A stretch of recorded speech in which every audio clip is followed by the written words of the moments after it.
Para dar inicio al contenido de este 10º Foro Nacional Liderazgo Ético para la Transformación de Guatemala, tengo el honor de presentarles a François Vallée, a quien muchos de ustedes ya conocen porque participó el año pasado en este espacio. Es filósofo francés, afincado en el Perú hace más de 20 años, es especialista en responsabilidad social y ética aplicada a la gestión organizacional, es doctor en filosofía por la Universidad de París Este con una tesis sobre los fundamentos éticos de la responsabilidad social. Además, ha concebido el concepto de responsabilidad social universitaria en América Latina, asesorando a muchas universidades del continente y organismos internacionales como el BID, UNESCO, la OEA o la CAF. Es profesor de la Escuela de Posgrado y director del Centro de Ética Aplicada a la Universidad del Pacífico en Lima.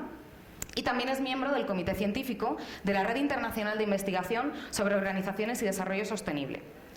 Dejo con ustedes a François, que además de todas estas credenciales, les aviso que es un cuentacuentos profesional. Entonces, estoy segura de que todos vamos a disfrutar muchísimo este espacio. Bienvenido, François.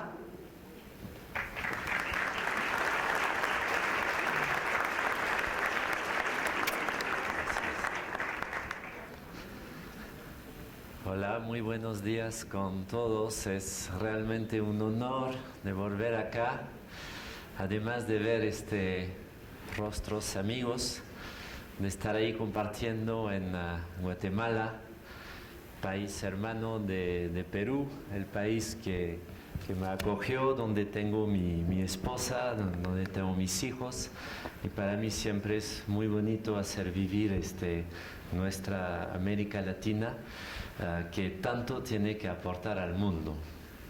Bueno, como ya se dijo, soy un poco narrador de cuentos, al mismo tiempo que filósofo, pero obviamente no los cuentos de siempre, sino los cuentos populares, que son cuentos que nos dicen la verdad.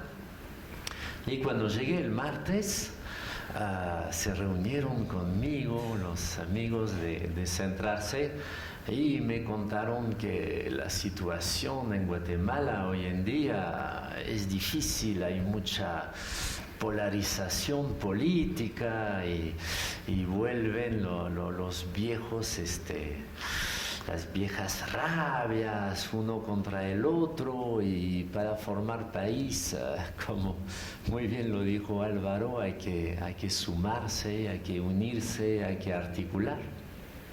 Entonces quería empezar regalándole un cuento, un viejo cuento que nos viene de la gran China imperial. Así que cierran su cerebro izquierdo y abran su cerebro derecho.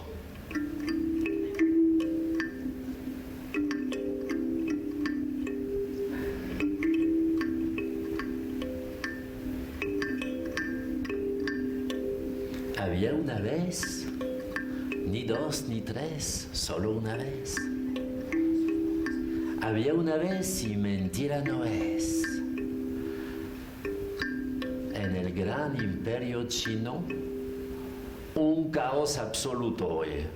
Un caos político absoluto. Había habido una serie de emperadores corruptos, muchas historias de coimas, de sobornos, falta de la ISO 37001, ¿no? Había toda una serie de problemas así, y esos problemas siempre ocurren allá en la China, porque acá no, nunca, no, es un cuento, ¿no? Y entonces la gente ya estaba harta de tanta corrupción, incluso había problemas de licitación, ¿no?, para la construcción de la Gran Muralla. Era una empresa brasilera que se había metido, no sé, ¿no?, todos unos temas ahí. Así que el consejo de los viejos sabios ya estaban hartos y tomaron una gran decisión. Dijeron, muy bien, vamos a elegir un nuevo emperador de China o una emperatriz, porque había equidad de género, ¿no? Es un cuento. Y bueno, vamos a elegir un emperador de China dentro de la juventud. Y queremos un joven íntegro, un joven honesto, un joven ético, ¿no?, para salvar al imperio chino de toda esa corrupción. Entonces mandaron mensajeros a todos los pueblitos de China con la orden de que cada pueblo vaya eligiendo en forma democrática el mejor joven o la mejor joven del pueblo, más íntegro, más ético, y mandarlo al palacio para recibir las órdenes de un concurso. Así que nuestra historia empieza, porque todavía no empezó, recién empieza, ¿eh? Nuestra historia empieza en un pueblito alejado de la capital, y en ese pueblo se eligió a una mujer, una joven que se llamaba Mei. Mei era la tercera de 3 hermanas. Su corazón era una flor de loto. Su mirada daba lecciones a la profundidad del océano, y ella en todos sus gestos tenía esa simpleza feliz de las melodías de Bach y de Mozart. Así que ella se fue al Palacio Imperial, tomó el camino, se juntó con muchos jóvenes que tomaban el mismo camino y llegó al gran palacio, entró ahí, estaba muy asustada porque nunca había conocido un público tan grande, ¿no? Estaba muy asustada, y el consejo de los viejos sabios dijeron a los jóvenes: muy bien, están reunidos aquí, ustedes son la crema innata de la integridad, de la juventud y de la ética del imperio chino. A cada uno de ustedes le vamos a dar una maceta con tierra y una semilla. Ustedes van a retornar a su pueblo, van a plantar esa semilla dentro de la maceta y van a hacer crecer esta planta. Esta planta es el símbolo de la gran China imperial.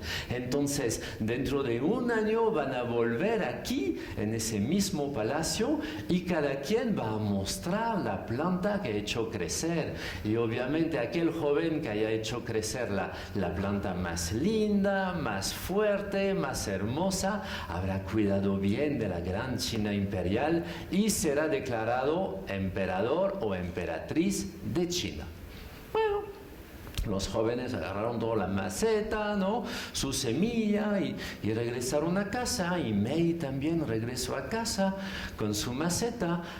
Puso su maceta en el borde de la ventana de su casita humilde, puso la semilla adentro y empezó a regar, pues cada día regaba, ¿no?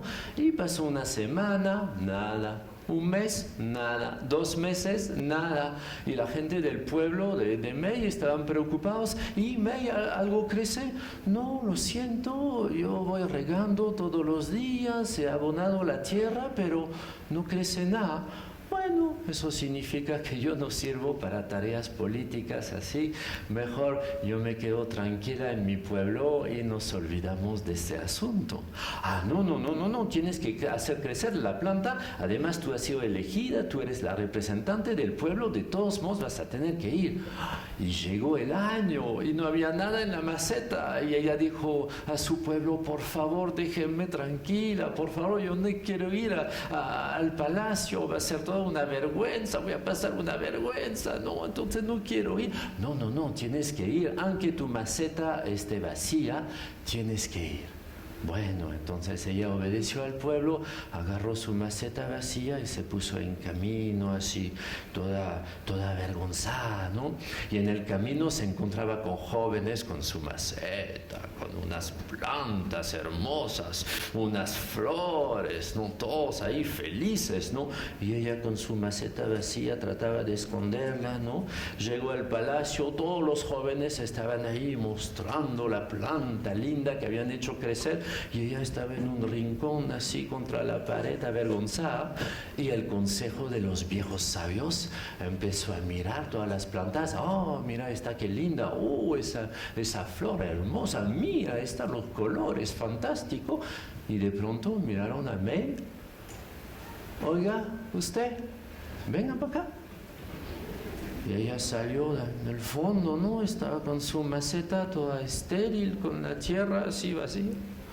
Y el consejo de los viejos sabios dijeron, muy bien, aquí está la nueva emperatriz de China. ¿Cómo? Dijeron los demás, pero ¿qué es eso? Ella no tiene ni siquiera una plantita en su maceta. Mire mi flor. Justamente, dijeron los viejos sabios, todas las semillas habían sido tostadas y ninguna podía crecer.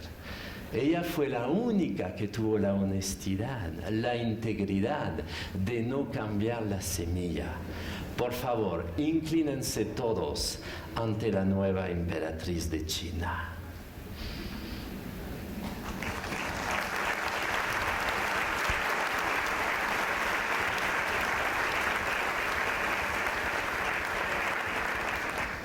Los aplausos van para el viejo cuento tan sabio. Bueno, el liderazgo ético para transformar. ¡Wow! ¿Qué tal título, no? Álvaro, se metieron en problemas, ¿eh? ¿No? Entonces vamos a reflexionar sobre esto durante un tiempo para ver un poco cómo vamos a desarmar estos conceptos y encontrar un poquito de sabiduría. Estoy feliz porque es la segunda clase, ¿no? Yo vine el año pasado para dar la primera clase, ¿no? Entonces han tenido grandes vacaciones. Vamos a pasar lista y empezamos, ¿no? A ver, Acuña, Mauricio, no, mentira. Entonces, el año pasado les había hablado del concepto de responsabilidad social. Vamos a repasarlo, pero vamos a concentrarnos en liderazgo ético y transformación. A ver, ¿esto funciona o no funciona? No me funciona. ¿Por qué no me funciona? Sí, me funciona. Bueno, ¿transformar qué cosa? ¿No? Primero, ¿transformar qué cosa? Lo que se tiene que transformar, no sé dónde dirigir eso para que se me pase. A ver, siguiente. No pasa.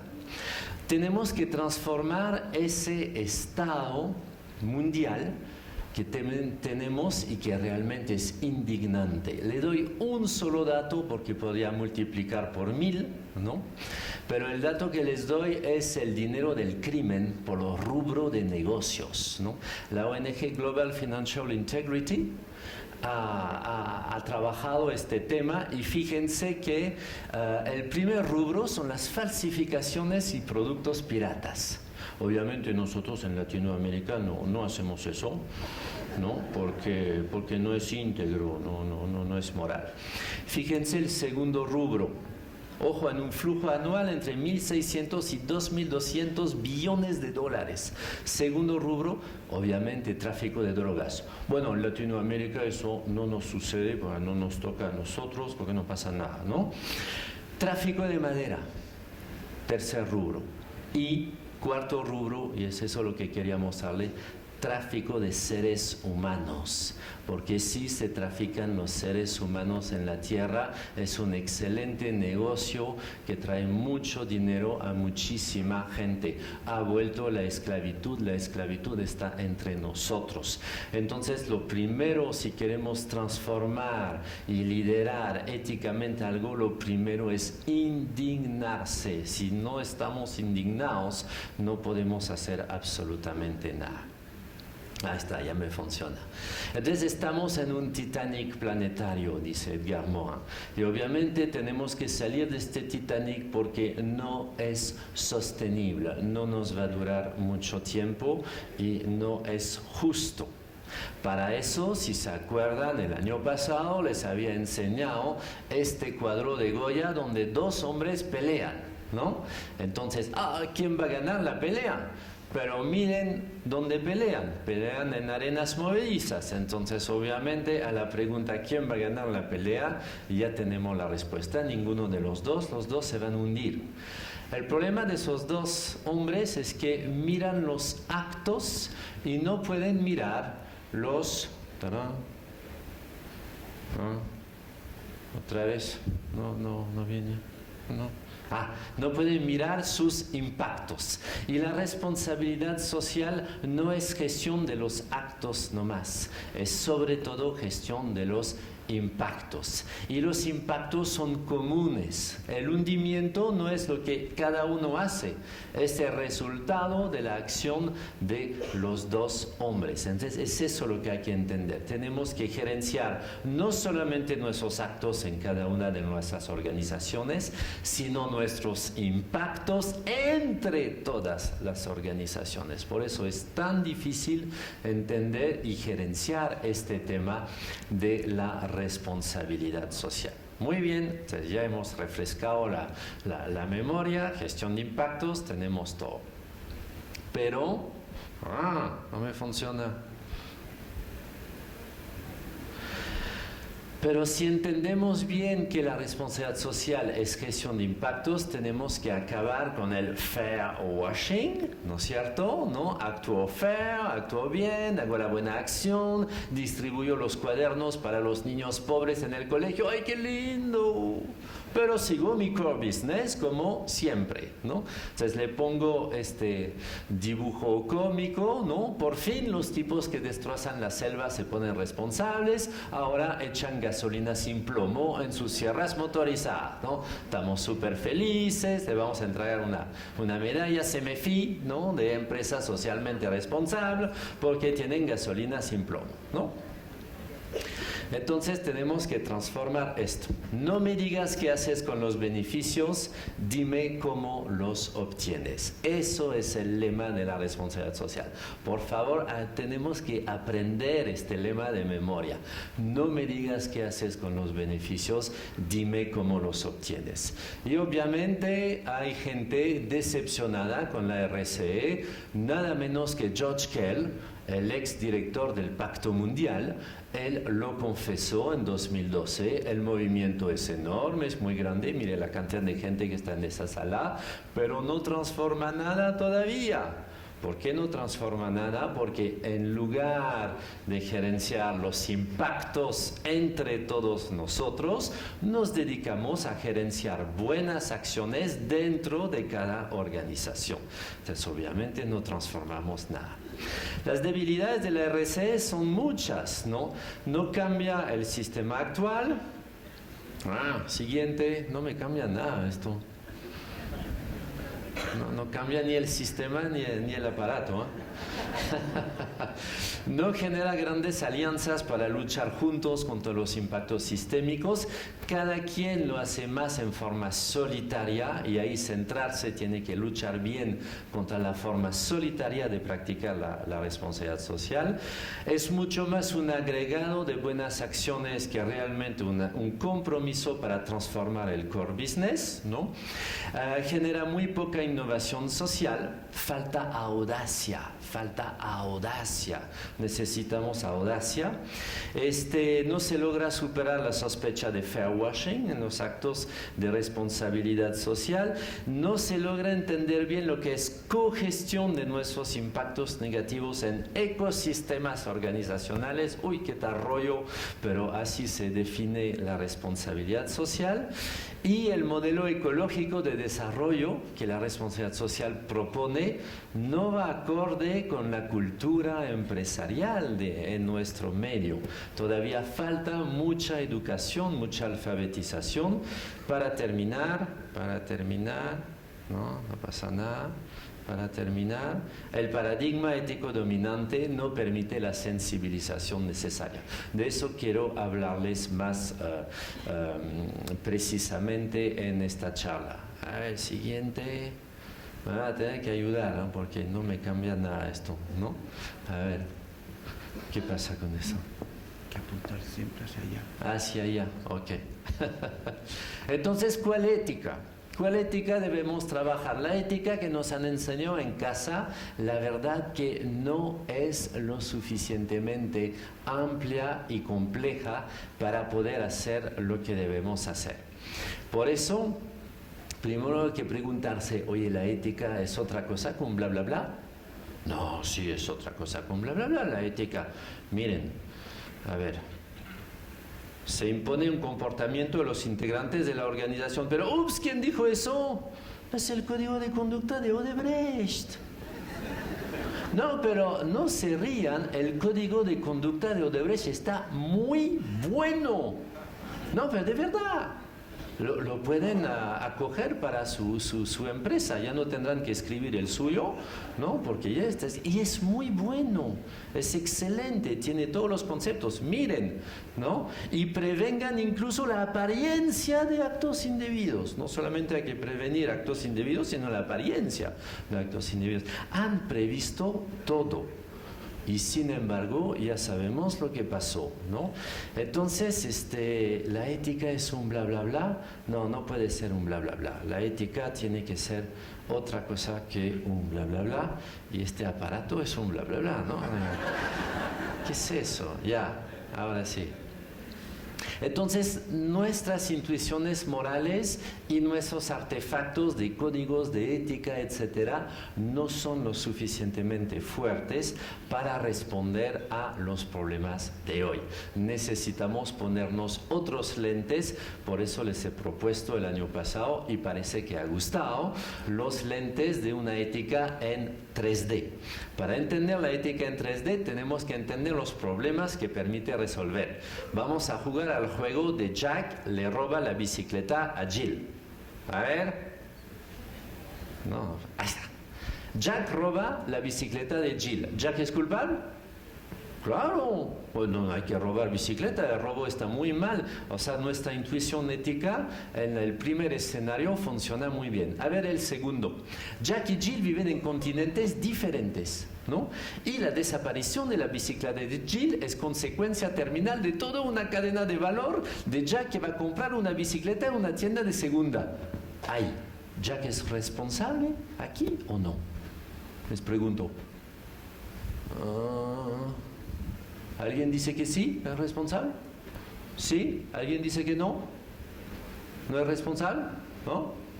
Lo chistoso es que hace un rato me decían que Jack evidentemente era culpable y ahora ya no saben. Vamos a ver el tercer escenario. Jack vivía varios siglos antes que Jill y ha consumido junto con muchos otros materias primas esenciales para fabricar bicicletas, impidiendo así que Jill adquiera una. ¿Jack es responsable? ¿Sí o no? ¿No? ¿Sí? ¿Ustedes no saben? Ven que nuestra ética es de una sola dimensión. Nos permite saber muy bien si Jack es culpable cuando hace un acto directo que no es moral, el acto de robar, pero nuestra ética no nos permite juzgar las cadenas de valor y no nos permite juzgar los modelos de desarrollo insostenibles. Si se fijan bien, en los tres escenarios, Jack tiene una ventaja indebida sobre Jill. En los tres escenarios, Jill se ve impedido de disfrutar de su bicicleta. Hay fechorías en los tres casos. Pero en el primer caso es fechoría directa, mientras que en los otros dos es una fechoría mediata, es una fechoría no cerca de mi prójimo, sino acerca de mi lejano. Y es esa lejanía que necesitamos alfabetizarnos en ella. No solamente debo amar a mi prójimo como a mí mismo, sino que debo amar a mi lejano como a mí mismo, ¿no? Y eso no estaba escrito en nuestros cursos en el colegio. A ver. ¡Tarán! ¡Tarán! Para eso que estoy haciendo esgrima, ¿no?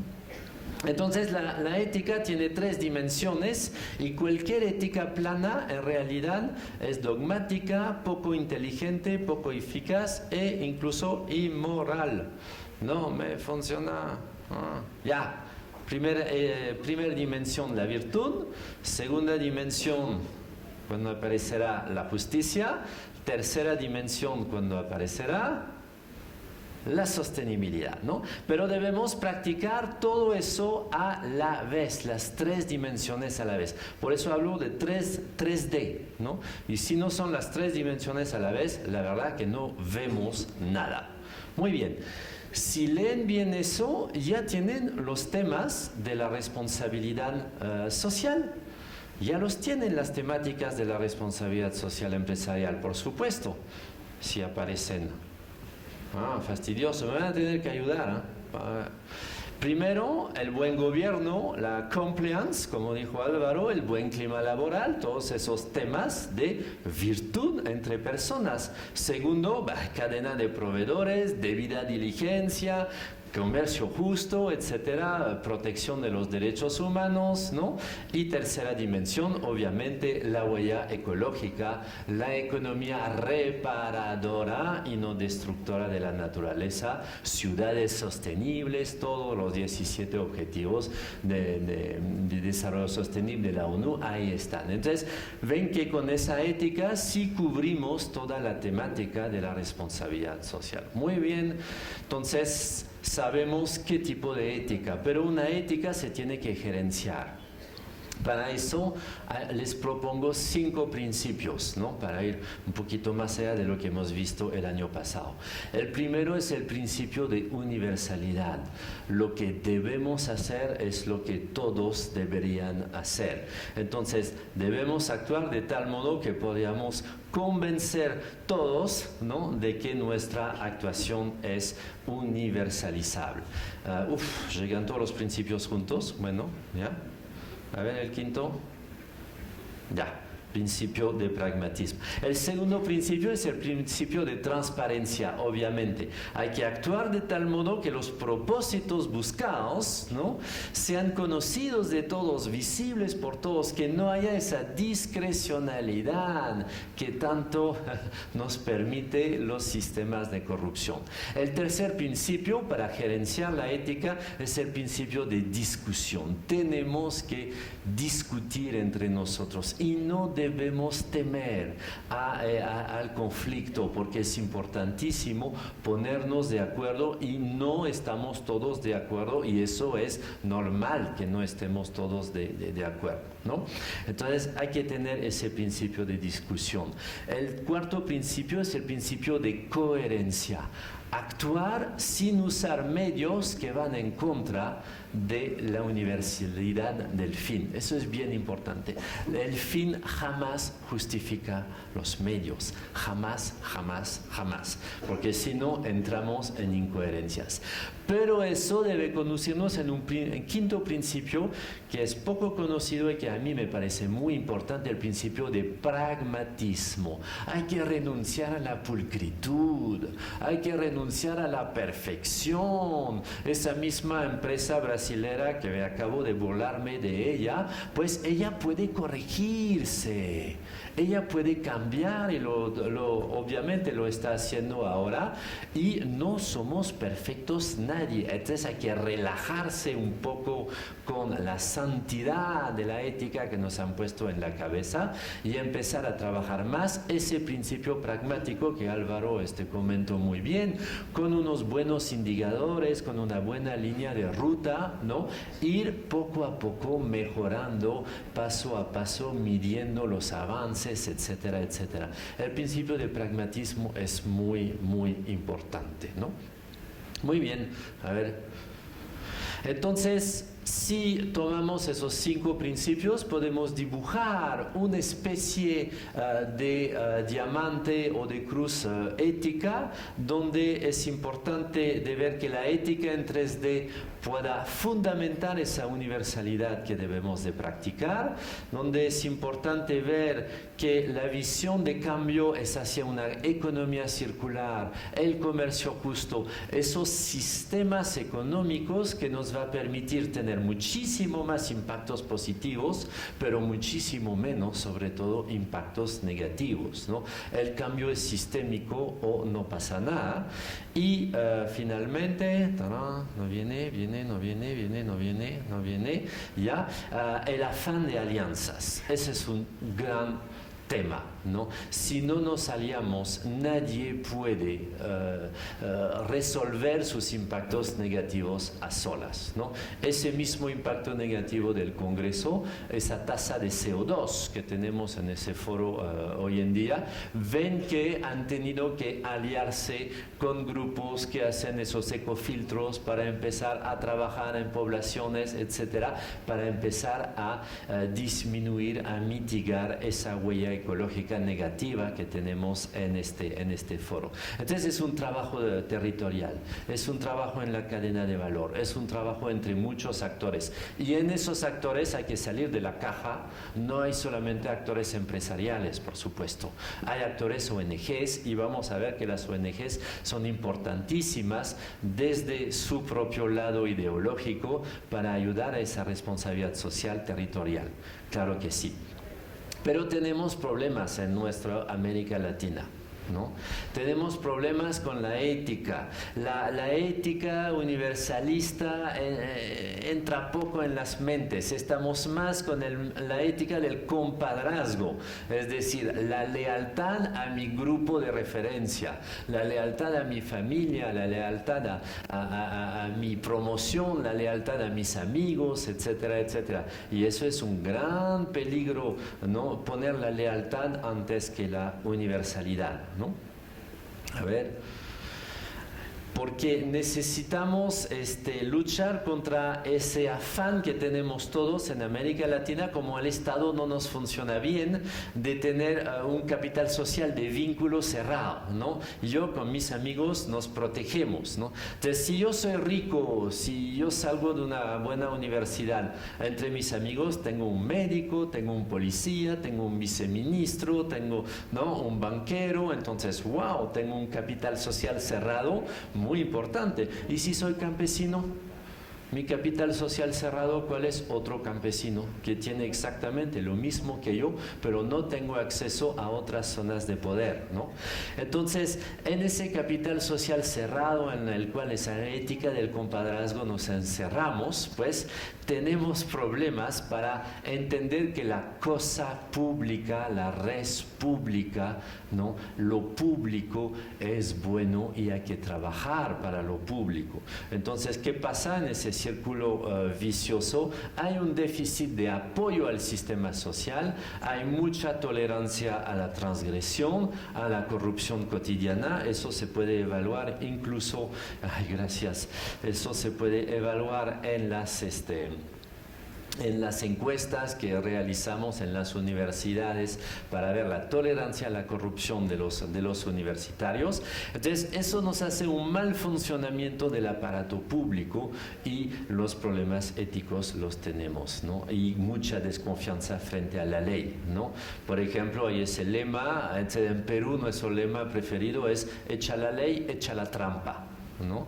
En otros países es a los enemigos la ley, a los amigos todo, ¿no?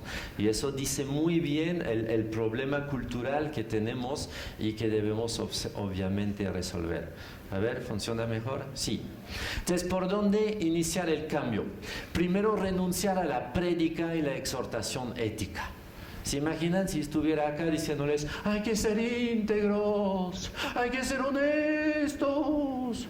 ¿No? Obviamente ustedes lo saben, pero eso no aporta nada. Mejor el cuento chino que les he contado en el inicio, y con eso ya basta. Hay que renunciar también al autoritarismo, porque pensar que va a venir un gurú que va a poner orden y limpieza en la casa, eso es muy, muy, muy peligroso. Y hay que empezar, al contrario, a horizontalizar la discusión ética, la formulación y construcción de reglas. Eso debería empezar en el mismo colegio. Juntar los niñitos, ¿no?, alrededor de la Miss, y que los niñitos mismos pongan las reglas del salón. Entonces, ponen las reglas del salón y empezamos una semana a probar esas reglas. ¿Les va bien? ¿Les funciona bien? No, hemos dicho que podemos hacer bulla, pero no podemos escuchar la clase. Ya cambiamos la regla. Sí, vamos a decir que no podemos hacer bulla. Muy bien, esa es la nueva regla. Y entonces enseñamos así a los niños a ser ciudadanos. Y ser un ciudadano, ¿qué cosa es? Lo dijo Aristóteles. Ser un ciudadano es saber gobernar y ser gobernado. Entonces, cuando sé gobernar, yo pongo las reglas junto con mis pares, ¿no? Y después obedezco como gobernado a las reglas que yo mismo he construido. Eso es la única manera de sentir la legitimidad de la cosa pública, esa cosa entre todos nosotros, ¿no? Ese es un cambio importante.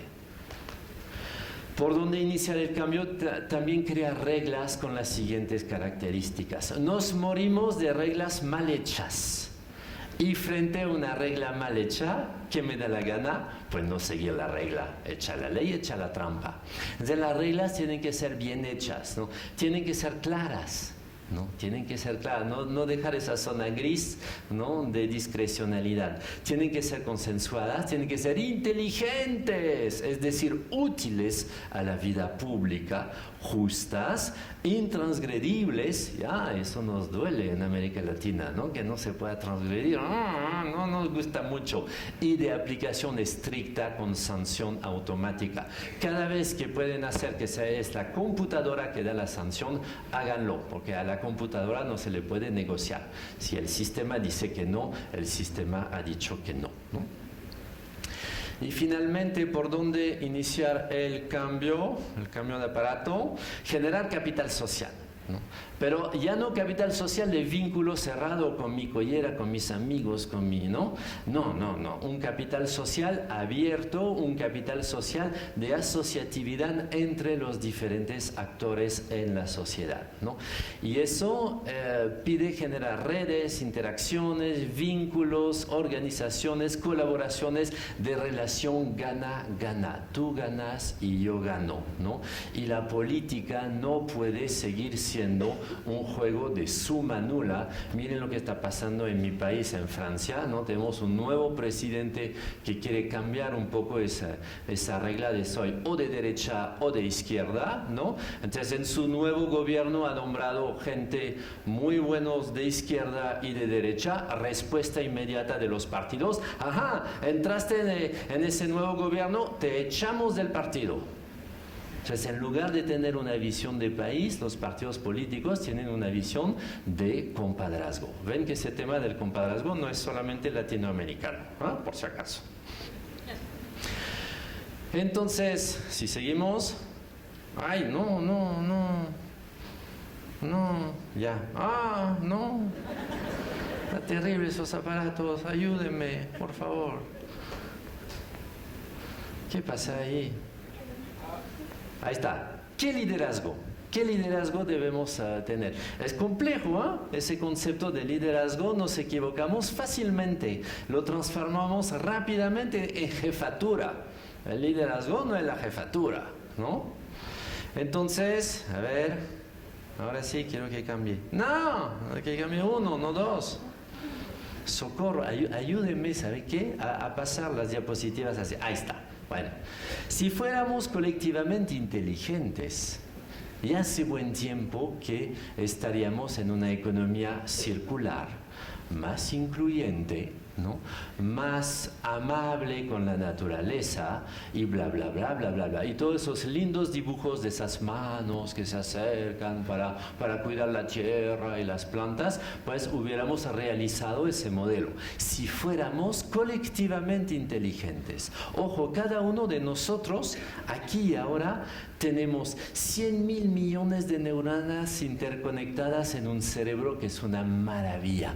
Cada uno de nosotros tenemos realmente una gran inteligencia individual. Pero ¿somos colectivamente inteligentes? No. Deberíamos seguir un poquito más las hormigas o los cardúmenes de peces, ¿no? Ellos... la verdad son bien tontos individualmente, ¿no? El cerebro de una hormiga no es gran cosa, ¿no? Pero colectivamente, Dios mío, las hormigas son muy inteligentes, ¿no? Entonces necesitamos aprender una inteligencia que sea colectiva y que no sea solamente individual, ¿no? Y para eso, la paradoja de Olson. La paradoja de Olson, Mancur Olson, que era un sociólogo bien simpático, nadie habla de él, qué pena, ¿no? Es la paradoja siguiente: en la sociedad los grupos pequeños vencen casi siempre a los grandes grupos. Entonces los intereses, ¿no?, egoístas del pequeño grupo siempre salen por encima del gran interés común de los grandes grupos. ¿Por qué? por esa cita que ven acá. Los grupos más pequeños logran habitualmente vencer a los más grandes, aquellos que en una democracia normalmente deberían superarlos, ¿no? Si los grupos privilegiados intermediarios triunfan sobre los efectivos numéricamente superiores de los grupos latentes, es que los primeros son en general organizados y activos. Claro, cuando tengo mi mafia, tengo que trabajar para mi mafia y tengo que acudir a los objetivos de mi mafia, ¿no? Pero cuando soy la sociedad y que tengo grandes intereses comunes, pues soy la sociedad. Tengo grandes intereses comunes, pero no actúo, ¿no? Entonces, esos segundos grupos son desorganizados y pasivos, ¿no? ¿Cuál es nuestra tarea para la inteligencia colectiva? Hacer que el grupo grande, el que defiende lo evidente, ¿no? Mayor justicia y mayor sostenibilidad, pues empiece a ganar, empiece a funcionar como esos pequeños grupos, esos equipos, ¿no? Mafiosos de intereses egoístas, que ellos sí siempre nos ganan en la siguiente. Entonces, fíjense un comentario de Greenpeace, ¿no? del año pasado, donde se ve bien esa paradoja de Olson activa. Había una reunión sobre si iban a crear un santuario de ballenas, ¿no? Casi todo el mundo estaba de acuerdo para el santuario de ballenas y no se votó a favor de las ballenas, porque 3 países que son, en este caso, el pequeño grupo con intereses diferentes, pues lograron tumbar la votación. Y fíjense la frase en rojo: una vez más han podido más las presiones de pasillo que la voluntad de la gente. Eso es la paradoja de Olson. La voluntad de la gente es para la sostenibilidad, pero los intereses de pasillo, no, es para otra cosa, ¿no? Entonces, esto lo tenemos que enfrentar, tomar conciencia y empezar a resolver este problema. Siguiente. Si quieres caminar rápido, camina solo. Si quieres caminar largo tiempo, camina en grupo. Ese es un proverbio africano que les quería regalar esta mañana, porque es importantísimo juntarnos y juntarnos y juntarnos. Si no, es siempre el pequeño grupo con su liderazgo anti cosa pública que va a ganar. Siguiente. Entonces tenemos que conjugar 4 tipos de regulación social si queremos liderar ese cambio hacia la economía circular.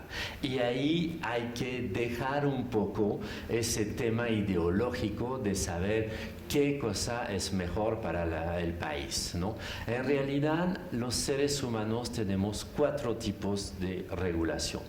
El primer tipo de regulación es la ética, que es un tipo de regulación personal. Yo no haría cualquier cosa, tú tampoco, tú tampoco. Ese es un tipo de regulación donde yo me obligo, es my law, ¿no? El segundo tipo es obviamente el mercado. El mercado regula a través de feedbacks sistémicos: paga, no paga, demanda, oferta, paga, no paga. Tenemos una regulación. Esa regulación es un ello obliga, porque el mercado no es nadie y es absolutamente ciego. Entonces es una especie de no law, porque el mercado no sabe por dónde dirigir el mercado, pero regula la sociedad, ¿no? El tercer regulador es obviamente el derecho. La ley es la coacción jurídica. La ley obliga y esa es la hard law, ¿no? Y finalmente tenemos un cuarto regulador, que es la asociación entre pares. Cuando nos asociamos entre pares, creamos obligaciones mutuas. Encima de esas obligaciones no hay ley, pero igual hay una obligación. Y si me hago el free rider, si yo me hago el pasajero clandestino y empiezo a querer aprovechar del grupo, pero sin hacer nada yo, pues el grupo lo va a ver y me va a excluir y voy a perder esa capacidad, esa competencia que tenía con el grupo. Eso es la soft law. ¿Saben qué? Durante el siglo XIX y XX, todo el mundo ha peleado para saber cuál era el buen regulador. Y obviamente a la derecha decían que era el mercado y a la izquierda decían que era el Estado. ya hay que relajarse con eso. En el siglo XXI estamos en el Titanic, ya no tenemos tiempo. Debemos todos reconocer que hay esos 4 tipos de reguladores, que la ética es importante, que el mercado es fantástico, que el derecho es genial y que la asociación es necesaria, y trabajar esos 4 reguladores a la vez. Si queremos volvernos un poquito inteligente colectivamente, debemos de dejar las peleas ideológicas que no nos sirven para nada. Siguiente. Eso les quería mostrar. Eso es la representación de que sí somos muy inteligentes. Miren, el primer círculo representa la complejidad de todas las páginas internet del mundo, ¿no? 100.000 billones de conexiones entre páginas internet. ¡Wow! El segundo círculo es nuestro cerebro de seres adultos en este momento. Cada uno de nosotros tenemos en la cabeza algo que es 3 veces más complejo que todo Internet. Entonces, si con esa inteligencia la despilfarramos y no logramos resolver los problemas de liderazgo ético para transformar la sociedad, ¿qué estamos haciendo? Y miren el tercer círculo, es el cerebro de un niño menor de 5 años, 10 veces más complejo que todo Internet. ¡Wow! Entonces, ¿quieren un objetivo general para el desarrollo? Lo tienen, es el cerebro del niño menor de 5 años. Esa maravilla tiene que vivir. Y obviamente eso pide una mamá, un papá, una sociedad que apoya a la mamá y el papá, lactancia materna, buena comida, buen desarrollo preescolar, etc. Todo eso tiene que estar ahí. Para hacer ese cerebro se necesita toda la sociedad. ¿Ok? ¿Qué está pasando? ¿Por qué somos menos complejos en nuestro cerebro que los niños menores de 5 años? ¿Nos hemos vuelto tontos? Por culpa del colegio, de repente, ¿no? Muchas veces, ¿no? No, nos hemos vuelto expertos. En realidad, educar es podar. Nuestra educación nos ha conducido a utilizar más ciertas conexiones cerebrales y no otras conexiones cerebrales. Entonces, esas conexiones cerebrales que no fueron utilizadas, que eran posibles, porque un niño menor de 5 años es un Mozart, también es un Hitler. Puede hablar chino, puede hablar alemán, puede hablar francés, puede hablar castellano, puede hablar maya, puede hablar quechua, puede hablar todos los idiomas del mundo, pero se le va a podar en su grupo de referencia para que sea, por ejemplo, francés que escuchan en este momento y que ha sido tan podado en francés que tiene un acento y no puede liberarse de ese acento, ¿no? Entonces nos volvemos expertos. Entonces, siguiente. La gran pregunta es ¿cuál poda ética practicamos con nuestros hijos? Esa es la gran pregunta. Porque el hijo no hace lo que papá dice, hace lo que papá hace. Y nuestro cerebro, ¿no?, es imitador, imitamos lo que hay a nuestro alrededor. Entonces, si se nos pone que la cosa pública es importante, pues lo logramos hacer bien. Y si se nos dice que la cosa pública no importa, lo que importa son los intereses egoístas de papá, mamá y de la familia, pues trabajamos así, ¿no? Muy bien, siguiente.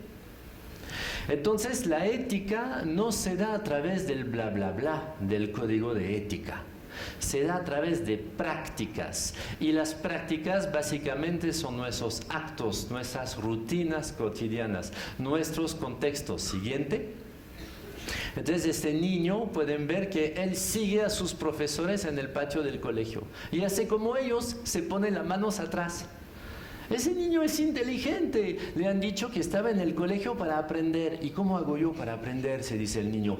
Voy a imitar a los que saben y así voy a aprender. Entonces imita a sus profes, pero imita a sus profes a espaldas de sus profesores.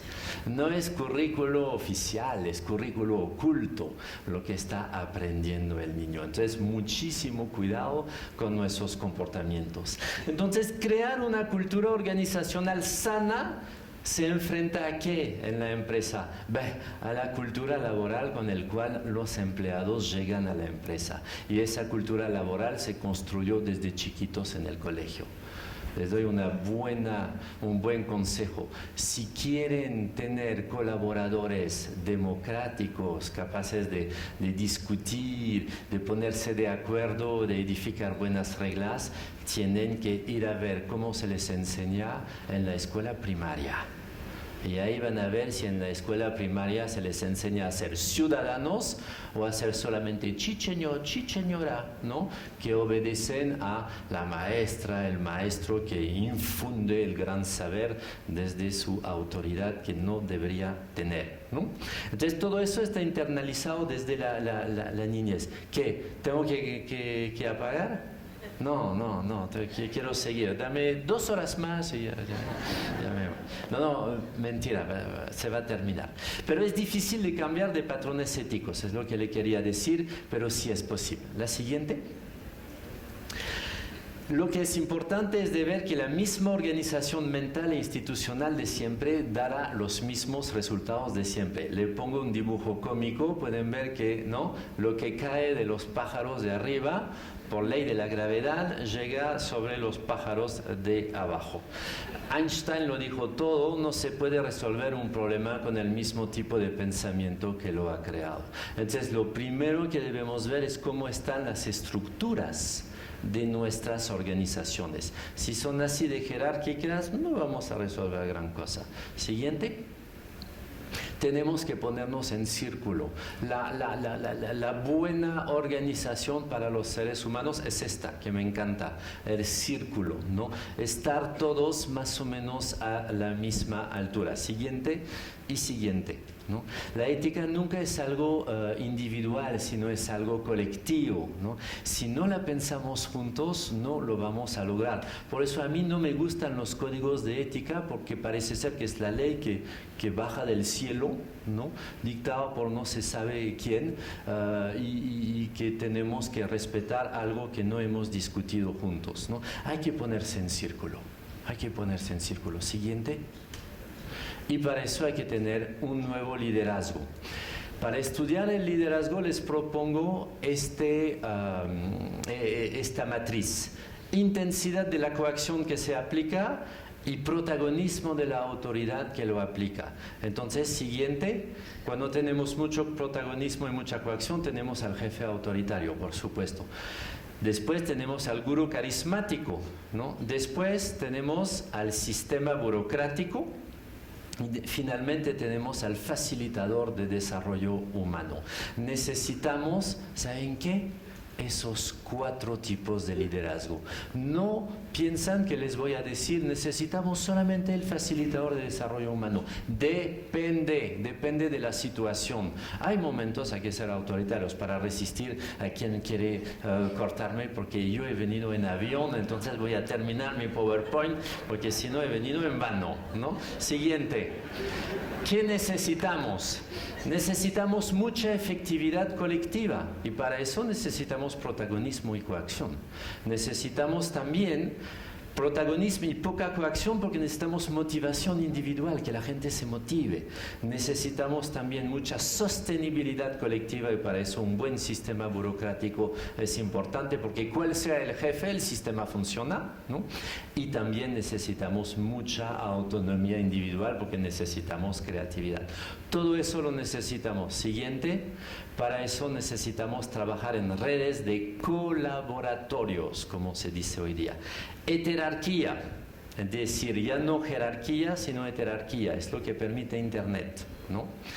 Estigmergia, uy, qué palabra fea. Estigmergia es lo que hacen las hormigas, esa inteligencia colectiva, ¿no? Cada hormiga muy tonta da una pequeña información y los demás ven esa información, entonces se juntan alrededor de esa información y entonces se hacen miles y miles de informaciones que van en el mismo sentido. Eso es la estigmergia. Affordance, hoy ni sabía la semana pasada qué significaba esa palabra. Significa la capacidad de un sistema a motivar al uso del mismo sistema. Eso es bien importante. Crear sistemas, por ejemplo, centrarse, por ejemplo, la RCE, que hace que cada vez más la gente está motivada a utilizar ese mismo sistema. Necesitamos eso. Y necesitamos sentido. Que lo que hagamos tenga sentido, porque si no tiene sentido, ¿para qué estamos acá? ¿No? Siguiente. Les doy un ejemplo para que vean que no es solamente un bla bla bla teórico. La plataforma SEDEX, plataforma de cadena de suministros responsable, es un perfecto ejemplo de regulación por asociación entre pares, porque en esa plataforma cada quien beneficia de la información de todos los demás socios sobre su cadena de proveedores y se puede señalar cuando un proveedor no cumple, entonces ya la gente está mucho más informada. Por estigmergia, somos como hormigas, beneficiamos de la información de todos los demás. Siguiente. ¿Cuáles son las tendencias actuales? Termino con eso. La primera tendencia es la institucionalización de la RCE. Debemos acabar con ese discurso que dice que la RCE es solamente voluntario. Si la RCE, ¿saben qué es ética? La ética no es voluntaria, la ética es obligatoria. Los derechos humanos, el fin del trabajo infantil, eso es obligatorio, eso no debe ser a voluntad y a discrecionalidad del empresario que te arrasa. Entonces debemos institucionalizar la RCE, ¿no?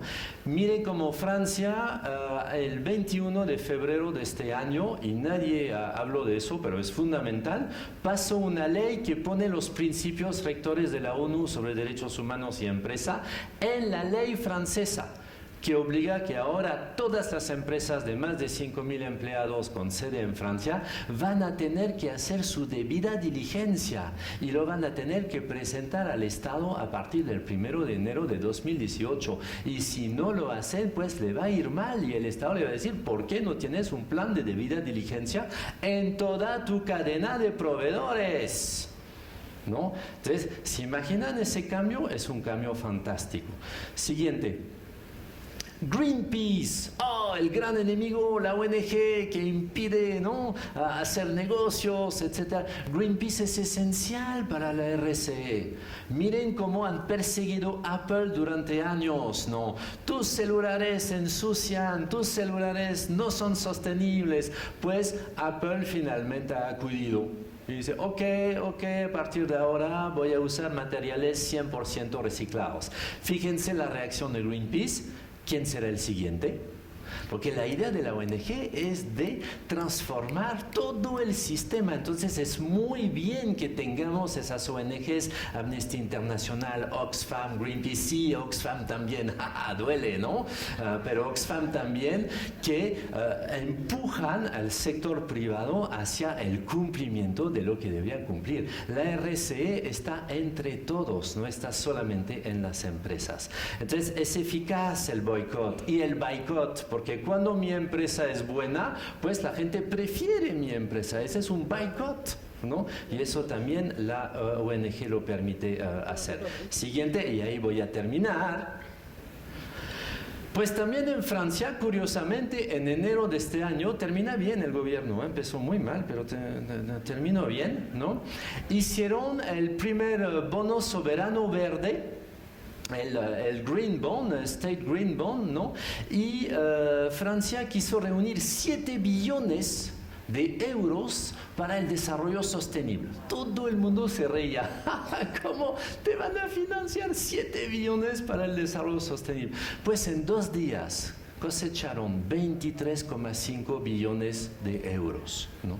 Y miren, y con eso quería terminar, miren dónde va esa inversión financiera que se ocupa, que quiere la sostenibilidad ahora. ¿Dónde está? Bueno, Francia normal es un bono francés, ya lo dejamos. Holanda, segundo país. Holanda inventó las cadenas de comercio justo en los años 60.